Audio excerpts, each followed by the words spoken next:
आज के पास आके भाई राजा जो पास आके राजा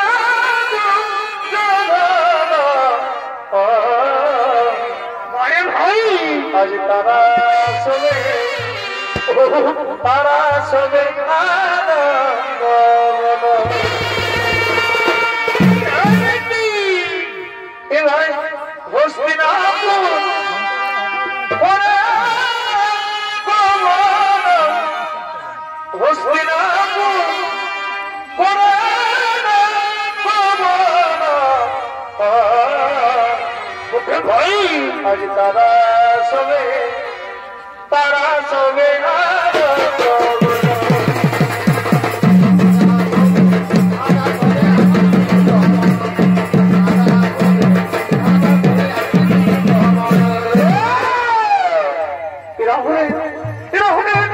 ধৃতরাষ্ট্র ভীষ্মদেব দ্রোণাচার্য কৃপাচার্য কর্ণ দুর্যোধন এবং শকুনি তারা সকলে মিলে সেই হস্তিনাপুর রাজসভার দিকে আগমন করছে।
সমস্ত রাজা প্রজা তারা সকলে উপস্থিত হয়েছেন আর সঙ্গে সঙ্গে শকুনি বলছে, প্রিয় ভাগ্নে দুর্যোধন, যা ভাগ্নে যা তুমি সেই পঞ্চপাণ্ডবদের দাসে গ্রহণ করার জন্য এই রাজসভার মধ্যে ডেকে নিয়েছে ভাগ্নে। চমৎকার, ঠিক বলেছেন মামাশ্রী, তাই হবে মামাশ্রী। আমি এক্ষুনি সেই পঞ্চপাণ্ডবদের ডাকার ব্যবস্থা করছি। কোথায় হরি ভাই দুঃশাসন, তুমি যেখানে থাকো শীঘ্র যেন সেই রাজসভা ধৃতরাষ্ট্র সন্তান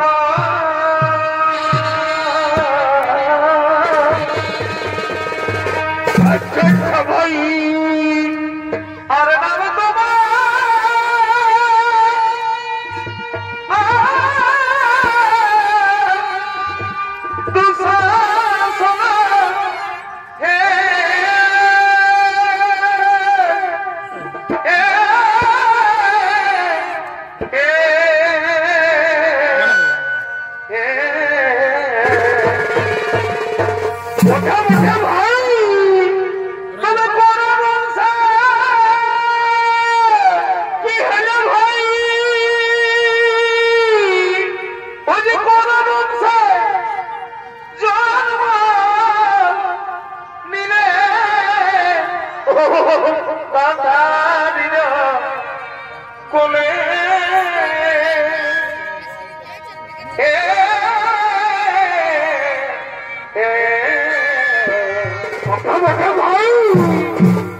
পরিচিত বিষম মন্ডলে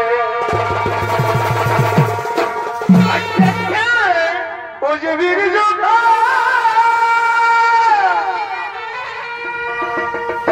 বীর যোদ্ধা তোমার জানে বলে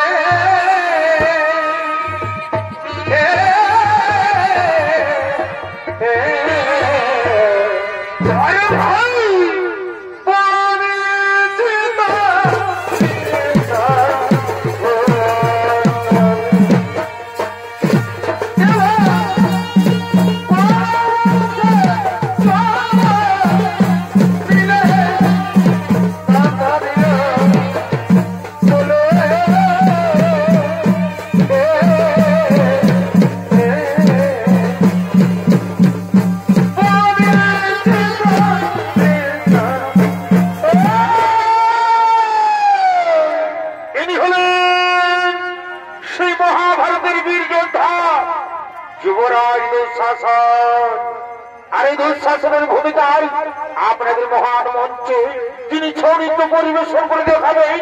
তিনি হলেন জেলার সুনাম ধন্য জনপ্রিয় ছৌনৃত্য শিল্পী নৃত্যশিল্পী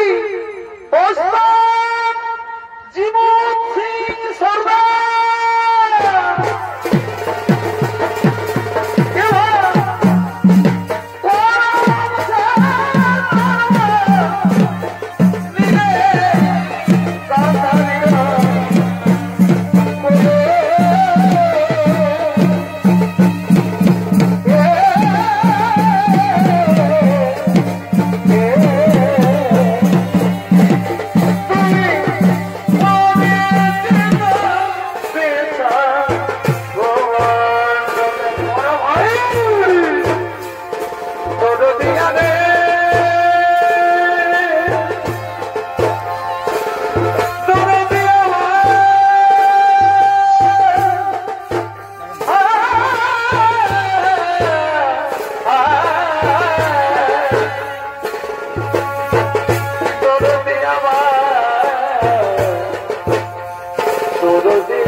ভাই তাও নহে রীতি টুকু তাও নহে রীতি টুকু কার কাছে আছে বলো কার কাছে আছে গিরুটি খুলে থাকে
ভালোবাসা ময়না পাখি এখন বুঝিতা ভালোবাসা ময়না পাখি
তুমি যাও, তুমি শ্রীপুরে যাও, সেই পঞ্চপাণ্ডবদের দাসের পূর্ণ করার জন্য এই রাজসভার মধ্যে ডেকে নিয়ে এসো ভাই, এই রাজসভার মধ্যে ডেকে নিয়ে এসো।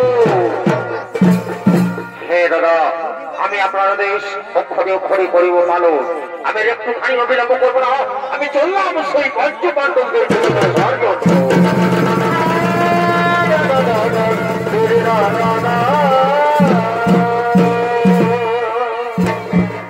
এদিকে সেই বীর পঞ্চপাণ্ডব তারা জুহাই হলে দুর্যোধনের নির্দেশে দাসত্ব হয়ে দাসত্ব করার জন্য তারা ধরে ধরেছেন সেই হস্তিনাপুর সভায় আপনাদের মহান রঙ্গমঞ্চে।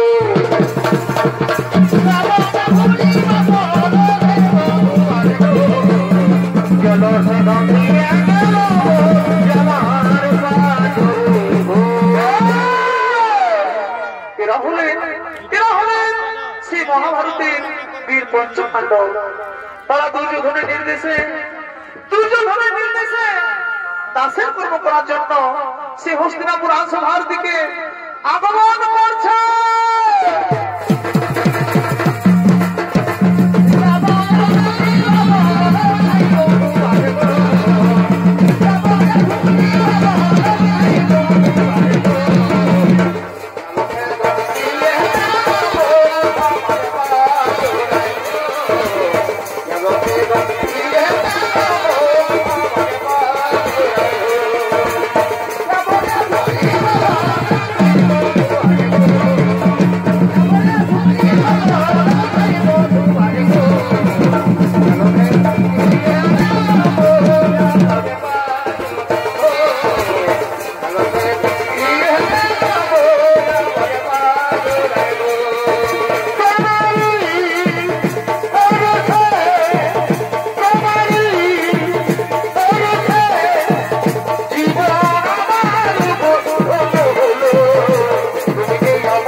আমাদের দাস হয়ে গেছে, কিন্তু তাদের স্ত্রী দ্রৌপদীকেও দাসী হিসেবে এই রাজসভার মধ্যে ডেকে নিয়ে ভাববে।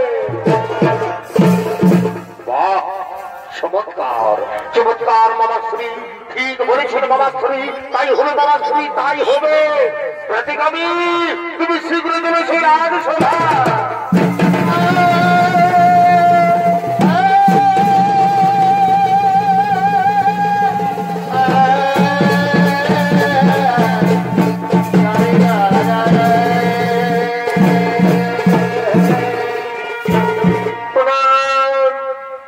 যুবরাজ প্রণাম আপনার চরণে। বলুন কি জন্য আমার ডেকেছে? বলি শোনো, শোনো প্রতিগামী, তুমি যাও, তুমি শীঘ্র চলে যাও সেই দ্রৌপদীর কাছে। তাকে জানিয়ে দাও, তাকে জানিয়ে দাও যে দুর্যোধন তাকে জুহায় জিতেছে। তাই তোমার দিকে বিলম্ব করো না, তুমি শীঘ্র চলে যাও সেই দ্রৌপদীকে ডেকে নিয়েছে রাজসভায়। যুবরাজ, তাই হবে যুবরাজ, আমি আপনার কথা মতোই আমি চললাম সেই দ্রৌপদীর কাছে।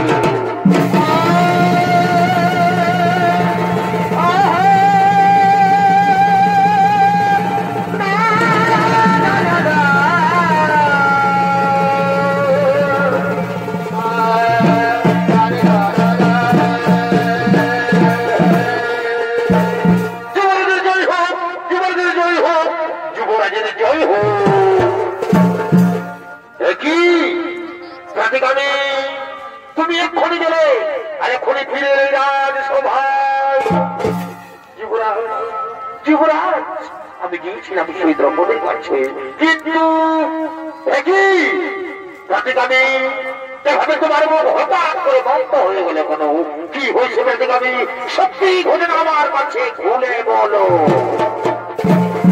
যুবরাজ, যুবরাজ, আমি গিয়েছিলাম সেই দ্রৌপদীর কাছে, কিন্তু সে কোনো মতেই আসতে চাইল না এই সভায়। আমি অনেক চেষ্টা করলাম, কিন্তু সে কোনো মতেই রাজি হলো না এই সভায় আসার জন্য। কি ওইটা সে তোমার অহংকার যে দুর্যোধনের কথাতে আসতে চাইল না?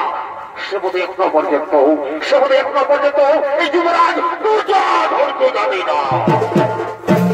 সে দুর্যোধনের কথা অমান্য করে তাহলে দুর্যোধন কি শাস্তি দেয়? ওরে ভাই দুঃশাসন, তুমি যেখানে থাকো শীঘ্র চলে এসো আমার কাছে।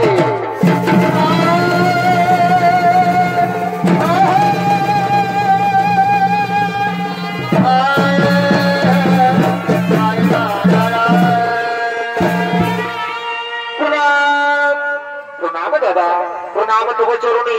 বলুন কি জন্য আমাকে আবার ডেকেছে? হ্যাঁ দুঃশাসন, তোমাকে আমি আবার দেখেছি। তুমি কি জানো, তুমি কি জানো দুঃশাসন, সেই দ্রৌপদী নাকি আমার কথাতে আসতে চায়নি সবাই। আমি তার জন্য তোমাকে দেখেছি দুঃশাসন, আমি তার জন্য তোমাকে দেখেছি। শোনো দুঃশাসন, তুমি যাও, তুমি যাও ভাই, তুমি যাও, তুমি নিজে নিয়ে ওই অহংকারী নারী ওই দ্রৌপদীর চুলে টানতে নিয়ে এসো সবাই। তাকে জানি দাও যে দুর্যোধন তাকে জুহায় জিতেছে। হে দাদা, আমি তো পূর্বে বলেছি আমি আপনাদের আমি একদম খানিয়ে বিলম্ব করবো না। আমি এখনই দ্রৌপদীর চুলে টানতে নিয়ে আসবো সবাই।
আপনি তো সত্যি পিতামহ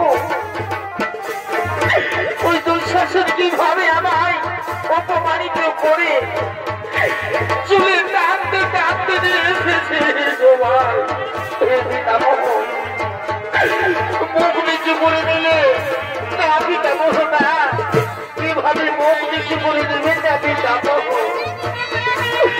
আমি যে আপনার কুলবধূত্র পদী আমি ঋতুস্ন দান করে এই পূর্ণগুলো শোভার মাঝে আপনাকে আমি প্রণাম করছি পিতামহ আপনাকে আমি প্রণাম করছি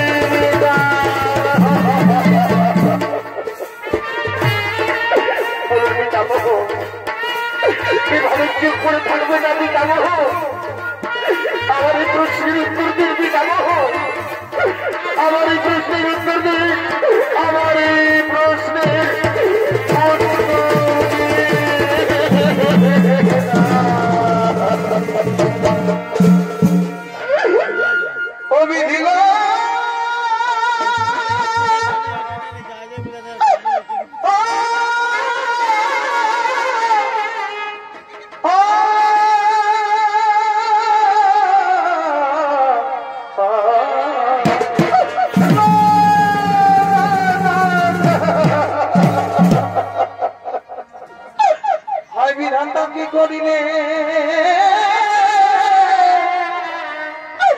কেন হেন দুঃখ দিলে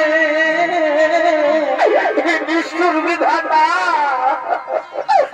তুমি জীবন দিলে কেন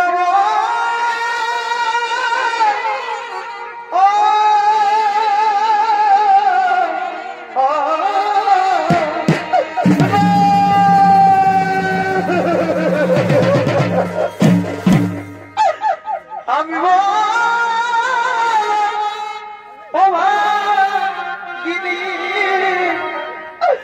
আমি নাম দক্ষিণে তুমি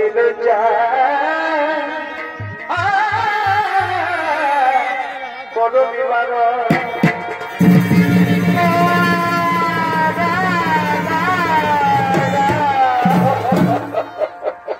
পারি না আমি অপমান সহ্য করতে আমি আর পারি না এই দুঃখ যন্ত্রণা সহ্য করতে আমি আর পারি না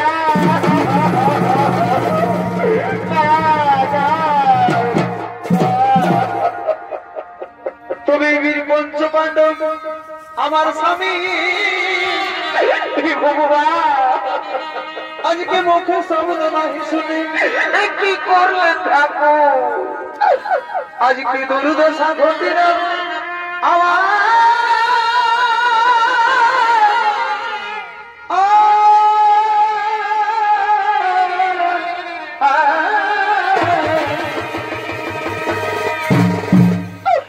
তুমি আজকে সবার মাঝে আমি বড়ই মরি না যে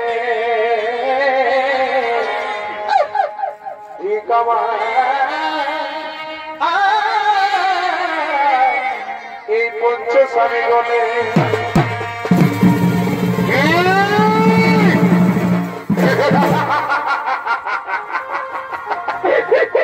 কি বলে সুন্দরী তোমার এই পঞ্চপাণ্ডব স্বামী না না না না না না না না না শোনো সুন্দরী তোমার এই পঞ্চপাণ্ডব স্বামী তোমাকে রক্ষা করতে পারবে না কারণ তুমি কি জানো সুন্দরী তোমার এই পঞ্চপাণ্ডব স্বামী না আমাদের সঙ্গে জুয়ায় হেরে আমাদের দাস হয়ে গেছে আর জানো সুন্দরী তোমার এই পঞ্চপাণ্ডব স্বামী কি করেছে তোমার এই পঞ্চপাণ্ডব স্বামী না আমাদের সঙ্গে জুয়ায় তোমাকেও হেরে গেছে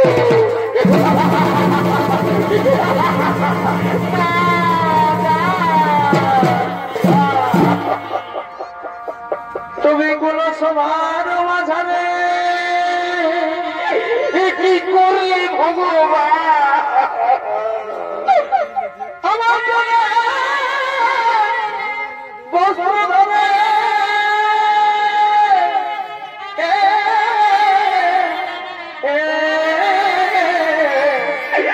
ঠাকুর এই গুণাগার দোষা শোনব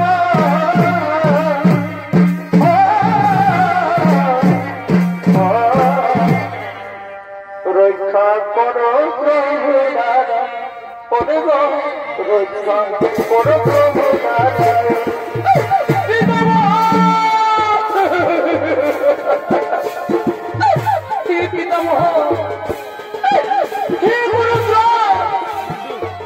আমি কি বা অপরাধ করেছিলাম যে আজ পূর্ণ সমাজ আছে আমাকে অপমান করা হচ্ছে পিতামহ কিন্তু কেন কেন কেন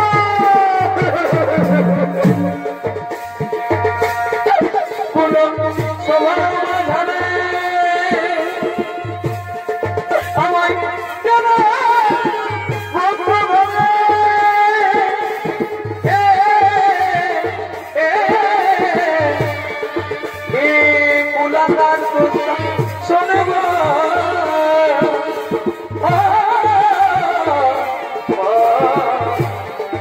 রক্ষা করো প্রভু বলে রক্ষা করো প্রভু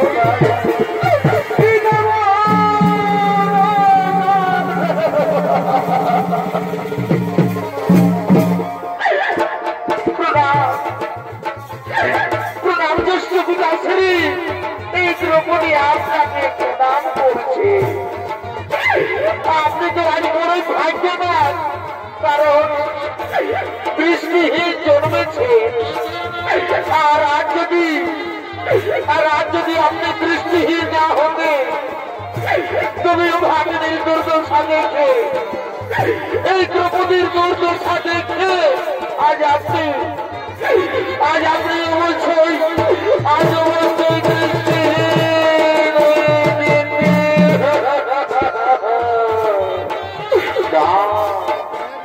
অবশ্যই তুমি আমাকে কথা বলো না পুত্রী কেন পুত্রী কারণ ওই দুর্যোধন তার সাধারণ সময় আমাকে কিছু বলেনি এবং ওই যুধিষ্ঠির তার সাধারণ সময় আমাকে কিছু বলেনি তাই পুত্রী তুমি আমাকে কিচ্ছু বলো না পুত্রী তুমি আমাকে কিচ্ছু বলো না তুমি আমাকে কিচ্ছু বলো না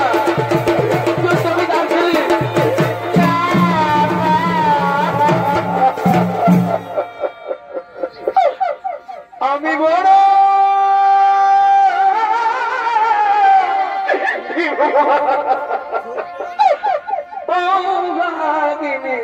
দয়া আমার দুঃখে সীমানা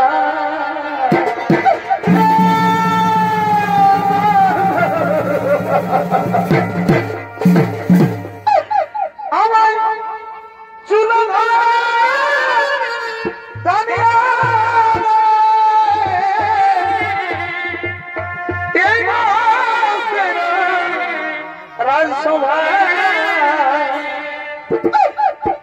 আমি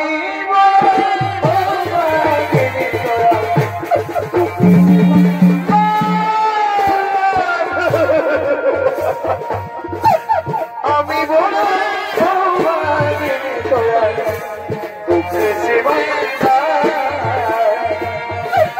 নারী জন দুঃখের জন কত যে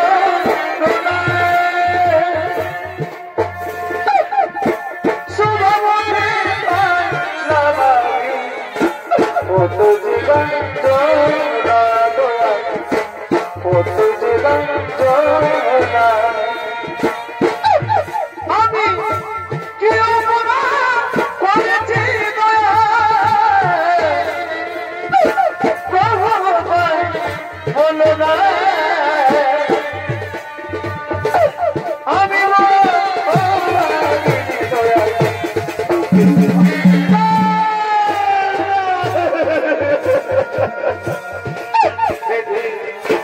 বলবে না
তুমি ওদিকে দেখো, ওদিকে দেখো, ওই পঞ্চপাণ্ডব কি হয় হেরে তারা কিভাবে ছটপট ছটপট ছটপট করছে। সাবধান হোক বাড়ি দুর্যোধন শাসক, আমি তোমাদের পার পার করে সাবধান করে দিচ্ছি, আমি তোমাদের পার পার করে সাবধান করে দিচ্ছি। এই সতীর গায়ে, এই সতীর গায়ে হাত দেবি না, হাত আমি ভেঙে দেবো।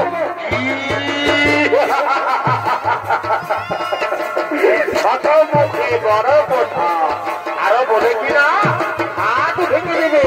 এই দুর্যোধনের আর এই দুঃশাসনের তুমি হাত ভাঙবে, তোমার বহুত অনেক শক্তি, তাই না? আর কি বলছো ভীম? সতী, তোমাদের স্ত্রীকে তোমরা সতী বলছো? না, তুমি একটা পর্যন্ত কিচ্ছু জানো না। শোনো ভীম, সতী কাকে বলে তা বোধ হয় তোমরা জানো না। যে নারী, যে নারী পাঁচ স্ত্রী হয়ে থাকে সেই নারীকে কোনোদিনও সতী বলা যায় না। তাকে কি বলে জানো? তাকে একজন চরিত্রহীন নারী বলে।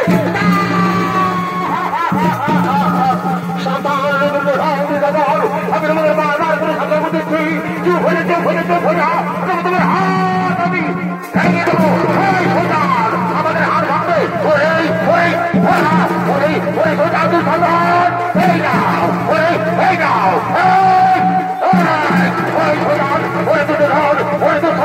আমি তোমাদের বলতেছি, আমার এই দাদা যদি আমাকে দাদা দেয় না, সবাই তোমাদের আমি হাত দেবে না। তুমি কি ভাবে ছাটপাট ছাটপাট করছো? তুমি কি জানো না যে তোমরা আমাদের সঙ্গে জুহাই হয়ে এনেছো? তাই যেমনি ভাবে জুহাই এনেছো তেমনি ভাবে চাষের মতো নিজের জায়গায় হয়ে যাও। শয়তান আর আমাকে বটা দেখাই, এই দুর্যোধনকে বটা। যা শয়তান, হয়ে যাও, হয়ে যাও, শয়তান হয়ে যাও। সাবধান!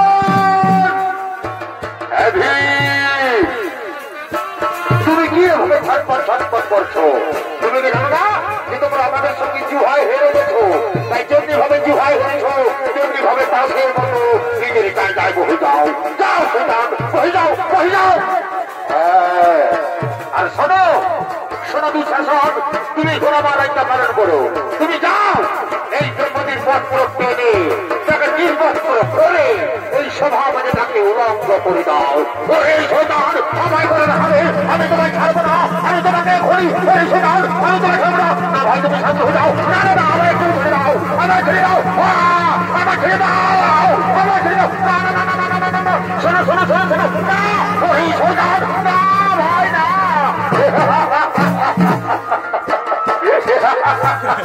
শান্তি শান্তি, আমি তোমাকে জানি, আমি তোমাকে জানি দুঃশাসন। আমি যদি তোমাকে একটু আদেশ করি না, তুমি এই পঞ্চপাণ্ডবদের কাউকে ছাড়বে না। তাই তো বলি ভাই, তুমি হস্তিনাপুরের বীর যোদ্ধা যুবরাজ দুঃশাসন। তাই শোনো আমার যোদ্ধা ভাই, ওই পঞ্চপাণ্ডবের দিকে না তাকিয়ে তুমি এখন আমার একটা পালন করো। তুমি যাও, এই দ্রৌপদীর বস্ত্র টেনে তাকে নির্বস্ত্র করে এই শোভাবাদী তাকে উলঙ্গ করে দাও। দেখি আমি যাকে জিহ্বায় জিতেছি, আমি যাকে জিহ্বায় জিতেছি তাকে সভা মাঝে নগ্ন কেমন লাগে। তাকে উলঙ্গ করে, তাকে উলঙ্গ করে দাও দুঃশাসন, তাকে উলঙ্গ করে দাও। হে দাদা, আমি তো পূর্ব বলছি, আমি আমার ঘুরে ঘুরে করে মানুষ, আমি বিলম্ব করবো না। আমি ঘুরে ঘুরে বস্ত্র কেনে নির্বস্ত্র করে আমি উলঙ্গ করে দেবো।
এদিকে দ্রৌপদীর বস্ত্র টানতে টানতে যুবরাজ দুঃশাসন সে মোহ হয়ে পড়ে যায়।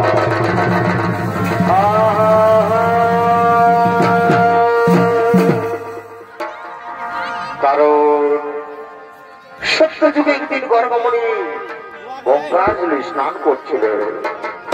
এমন সময় সেই গর্গমণি গঙ্গাজলে স্নান করতে করতে তার গায়ের বস্ত্র জলের মধ্যে ভেসে যায়। সেই সময় গর্গমণি সেই জলের মধ্যে উলঙ্গ অবস্থায় দাঁড়িয়ে রয়েছিল। তার বাঁচার কোনো উপায় ছিল না। সে লজ্জায়, সে অপমানে কিছুতেই জলের থেকে উঠতে পারেনি। কিন্তু ভগবানের লীলা, এমন সময় সেখানে দ্রৌপদী উপস্থিত হয়। সেখানে দ্রৌপদী পৌঁছে দেখতে পাই যে গর্গমণি জলের মধ্যে উলঙ্গ অবস্থায় দাঁড়িয়ে রয়েছে। সেই সময় দ্রৌপদী নিজেই তার একখানা বস্ত্র দিয়ে সেই গর্গমণিকে জলের থেকে উদ্ধার করেছিল। সেই সময় গর্গমণি এই দ্রৌপদীকে প্রাণ ভরে আশীর্বাদ দিয়েছিলেন। তাই শুনে দর্শকমণ্ডলী, তাই সেই গর্গমণির আশীর্বাদে আজ স্বয়ং নারায়ণ এসে, আর স্বয়ং কৃষ্ণ ভগবান এসে দ্রৌপদীকে বস্ত্র দিয়ে তার লজ্জা নিবারণ করেছে। ও নমো নারায়ণ, নমো নমো। শ্রী দর্শক মণ্ডলী, এদিকে সেই দ্রৌপদী কাঁদতে কাঁদতে হস্তিনাপুর নরেশ মহারাজ ধৃতরাষ্ট্রকে বলছে,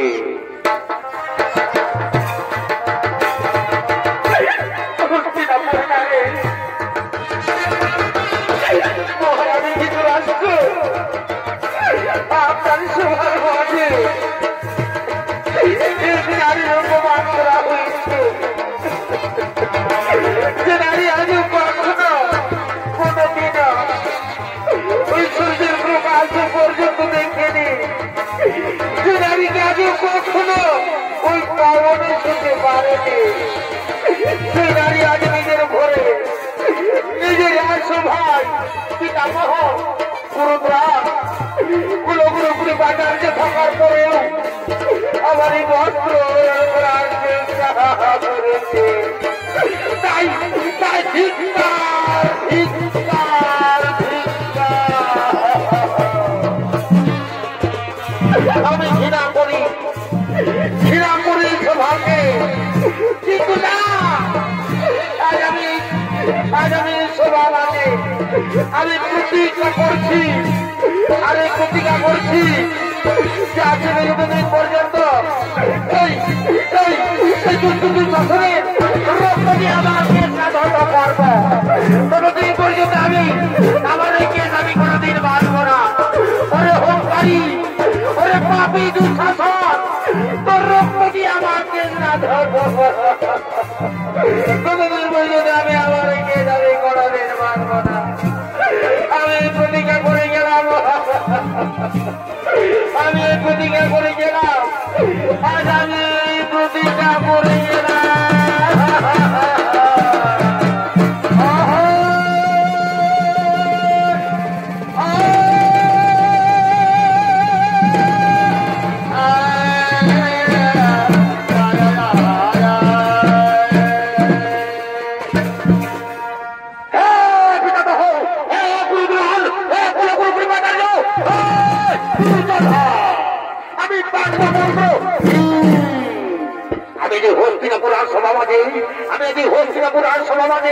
আমিও প্রতিজ্ঞা করছি, আরে প্রতিজ্ঞা করছি যে আজ থেকে যতদিন পর্যন্ত এই পাপী, এই হোমকারী, আমি রক্তপাত না করতে পারি, ততদিন পর্যন্ত আমি আমার পূর্বপুরুষের আমি কোনোদিন বউকে খাবো না, আমার পূর্বপুরুষের আমি কোনোদিন বউকে খাবো না। আমি আমি আমি আর আমি সভা থেকে আর আমি এই প্রতিজ্ঞা করে গেলাম, এই প্রতিজ্ঞা করে গেলাম, আর আমি প্রতিজ্ঞা করে গেলাম।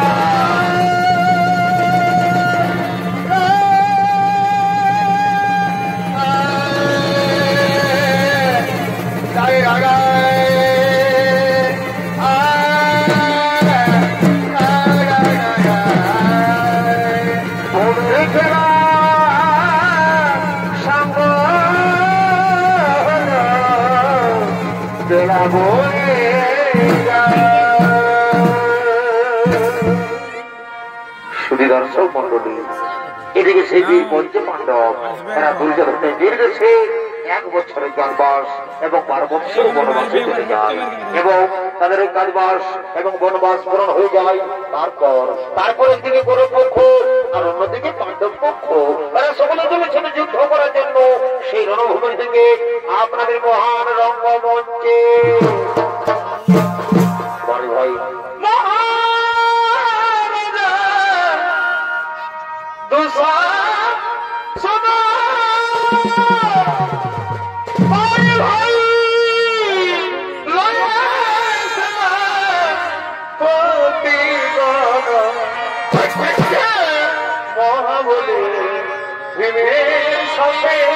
কি হল ভাই মনে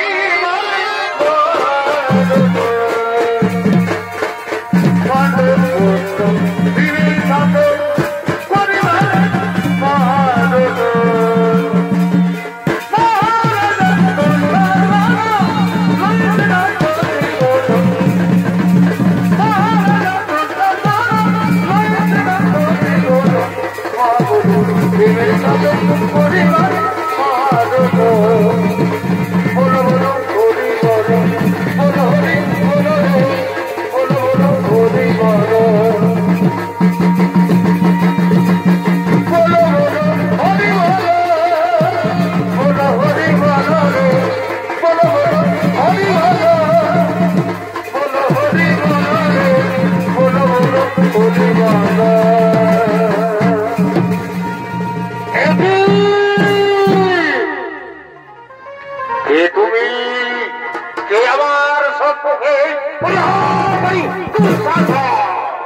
আমার জিততে পারলি না, আমি পারবো বন্ধু। ও কে ভীম, আচ্ছা আচ্ছা, ওরে ভীম, আমি রণভূমিতে না তোমাকে এদিকে ওদিকে খুঁজে বেড়াচ্ছিলাম। আমি অন্য ভেবেছিলাম, আমি ভেবেছিলাম যে তুমি রণভূমি ছেড়ে তুমি আমার ভয়ে তোমাদের দ্রৌপদীর আচরণের মধ্যে তুমি লুকিয়ে রয়েছ। আমি তোমার ভয়ে লুকিয়ে রয়েছি। ওরে পাপী, মনে পড়েছে রাজসভার কথা, আমরা পঞ্চপাণ্ডব সামনে থাকার পরেও আমাদের পাঁচটালির মন্ত্র হরণ করার চেষ্টা করেছিলি। ওরে সোনা, তাই আমার হাত থেকে তোমাকে কেউ রক্ষা করতে পারবে না। ওরে পাপী, তাই ধরাস্ত করে রন এই কথা দিয়ে তোমার আমি আজ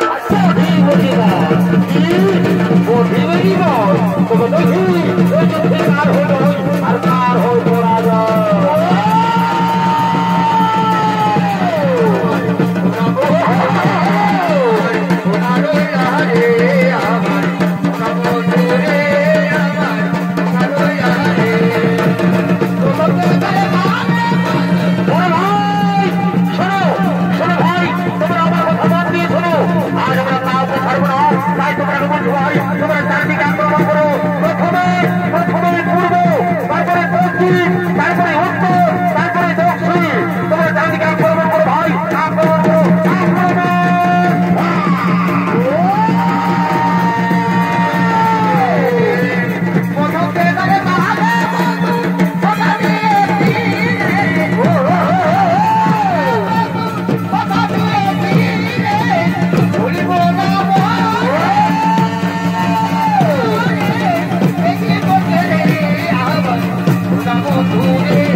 তুমি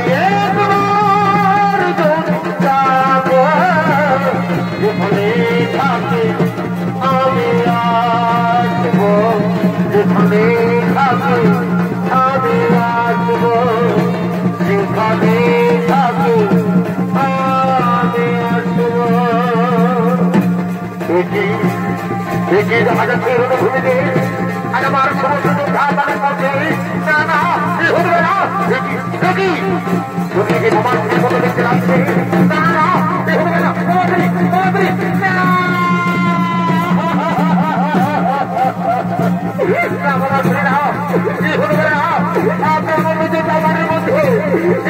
আমি আর সহ্য করতে পারি না কোথায় সহ্য পারবো চলে আসো আজ আমি তোমাকে ছাড়বো না চলে আমি ওদিকে আছি চলে আসো যুদ্ধ করার জন্য তৈরি হয়ে যাও চলে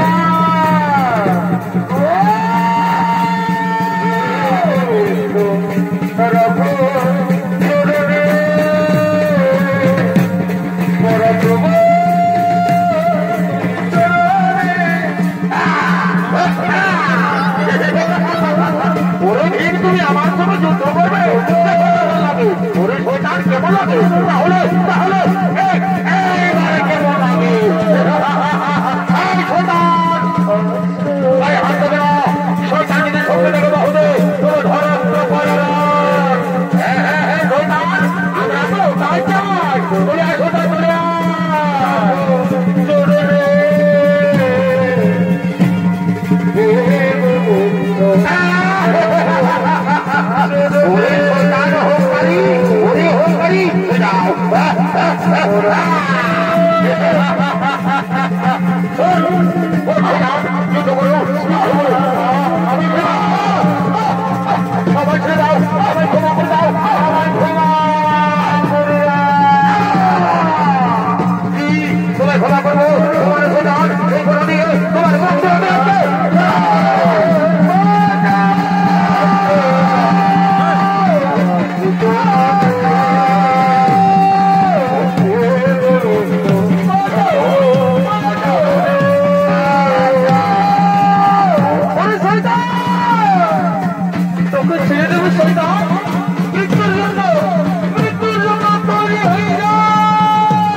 মনে পড়েছে রাজসভার কথা আমরা পঞ্চপাণ্ডব সামনে থাকার পরেও আমাদের পাঞ্চালীর বস্ত্র হরণ করার চেষ্টা করেছিলি তাই এই না ওরে পাপী ওরে কুলাঙ্গার আমি তোমায়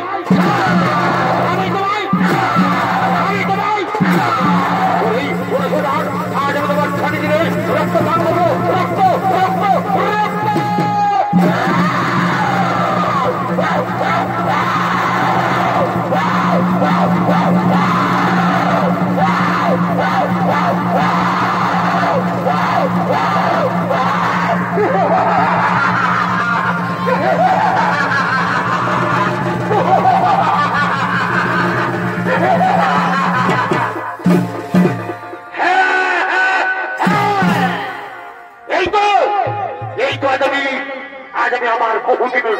আমি পালন করেছি এই শয়তানের ছাদে ছিঁড়ে আমি রক্ত পান করেছি কিন্তু না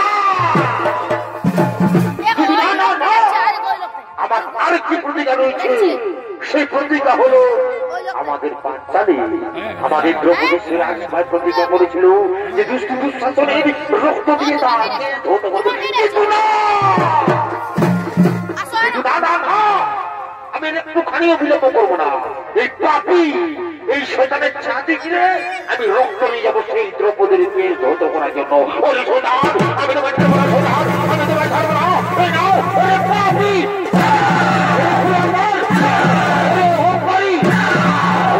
ওরে শয়তান আজ আমি তোমার ছাতি ছিঁড়ে রক্ত নিয়ে যাবো রক্ত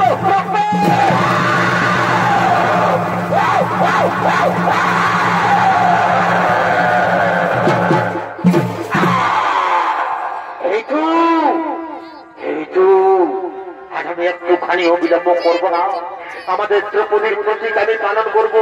এই রক্তই যাবো আমি আমাদের দ্রৌপদীকে ধৈর্য করার জন্য। আমি শীঘ্র চলে যাবো আমাদের পাঞ্চালীর কাছে। এই রক্ত নিয়ে আমি শীঘ্র চলে যাবো আমাদের দ্রৌপদীর কাছে। জয় রাধে রাধে কৃষ্ণ কৃষ্ণ গোবিন্দ গোবিন্দ বলে। জয় রাধে গোবিন্দ রাধে গোবিন্দ প্রেমানন্দনী তাই গৌর হরি হরি বোধনে লইয়া। জয় রাধে গোবিন্দ রাধে গোবিন্দের নামটি হরি বল বোধনে লইয়া। নয়ন নিরেশনা ভাসুরে জয় রাধে রাধে গোবিন্দ গোবিন্দ জয় রাধে রাধে গোবিন্দ গোবিন্দ রাধে গোবিন্দের নামটি গোবিন্দের নামটি নয়ন নিরেশনা ভাসুরে জয় রাধে রাধে গোবিন্দ গোবিন্দ রাধে রাধে রাধে রাধে রাধে রাধে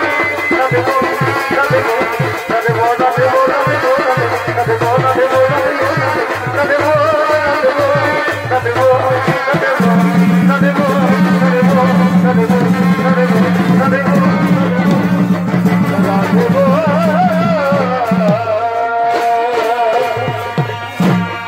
নমস্কার নমস্কার দর্শক মন্ডলী।